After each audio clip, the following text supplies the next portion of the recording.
MG news, জনগণের power house. আজকে দুর্গোৎসবের মহা অষ্টমী। হাবড়াবাসীকে, হাবড়া প্রথম নাগরিক হিসাবে আপনার বার্তাটা একটু যদি জানান। সকলকে মহা অষ্টমীর প্রীতি শুভেচ্ছা অভিনন্দন এবং প্রবীণদের আমার প্রণাম জানাই। আমাদের 2025 সালে যে দুর্গোৎসব, সেই দুর্গোৎসব আমাদের আজকের দিন পর্যন্ত ভীষণ সুন্দর করে চলছে। প্রত্যেকটা পুজো মণ্ডপই প্রায় ঘুরেছি। আজকে অষ্টমীর দিন এখনও অনেকগুলো, সকাল থেকে প্রায় 10টা পুজো মণ্ডপে আমি গিয়েছি। এই মুহূর্তে আমি শ্রীপুর ইস্ট বেঙ্গল বয়েজ ক্লাবের পুজো মণ্ডপে আছি। এই ওয়ার্ডে যে কটা পুজো হয় সব কটা পুজোই ঘুরছে। মানুষ ভীষণ আনন্দে আছে। আর প্রত্যেকটা পুজোর মণ্ডপেই একটা জিনিস সবাই বলছে যে মাননীয় মুখ্যমন্ত্রী মমতা বন্দ্যোপাধ্যায় 1,10,000 টাকা আমাদেরকে অনুদান দিয়েছেন। সে কারণে এই দুর্গাপুজোটা আমরা খুব সুন্দর করে করতে পারছি। প্রত্যেকটা পুজো প্যান্ডেল ওরা পুজো করার পরেও যেমন অষ্টমীর সকলকে ভোগ খাওয়ানোর ব্যবস্থা করছেন, ভীষণ আনন্দে করছেন। আমি আশা করি যে আরও যে দুটো দিন রয়েছে, নবমী দশমী, খুব ভালো করে কাটবে। সকলে ভালো থাকবেন, সকলের জন্য শুভকামনা রইল।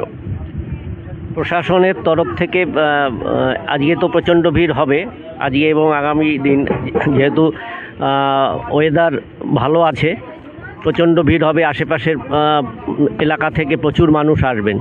তা প্রশাসনিকভাবে আপনারা এই ক্রাউড মোকাবেলা করার জন্য কি কি উদ্যোগ নিয়েছেন?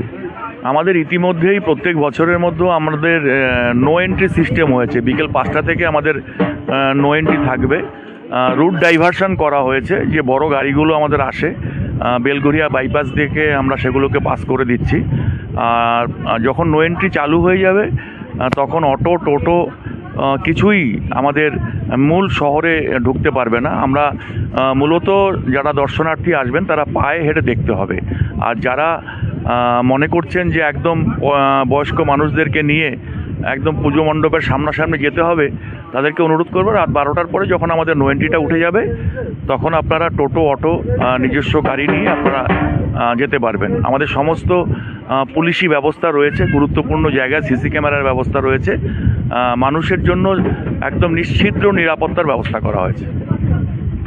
প্রতি বছরই তো আপনারা প্রবীণ নাগরিকদের পুজো দেখার জন্য সরকারিভাবে ব্যবস্থা করেন। এবছর তার আয়োজন কি আছে? আগামীকালকে আমাদের হাবড়া পৌরসভা থেকে শুভ সূচনা হচ্ছে সকাল 11টার সময়। আমাদের যে প্রবীণ নাগরিক আছেন তাদেরকে আমরা বিভিন্ন পুজো মণ্ডপ ঘুরে দেখাবো এবং তার সঙ্গে সঙ্গে তাদের জন্য দুপুরের আহারের বন্দোবস্ত রাখা হয়েছে। আর এবছর কি পুজোর কার্নিভাল আপনাদের হচ্ছে? এখনও সিদ্ধান্ত হয়নি। আমরা এটা থানার সাথে বসে আমরা সিদ্ধান্ত নেব কার্নিভাল করব কিনা। ক্লাবগুলোর সাথে বসতে হবে। ক্লাবরা যদি ইন্টারেস্টেড থাকে ডেফিনেটলি হবে।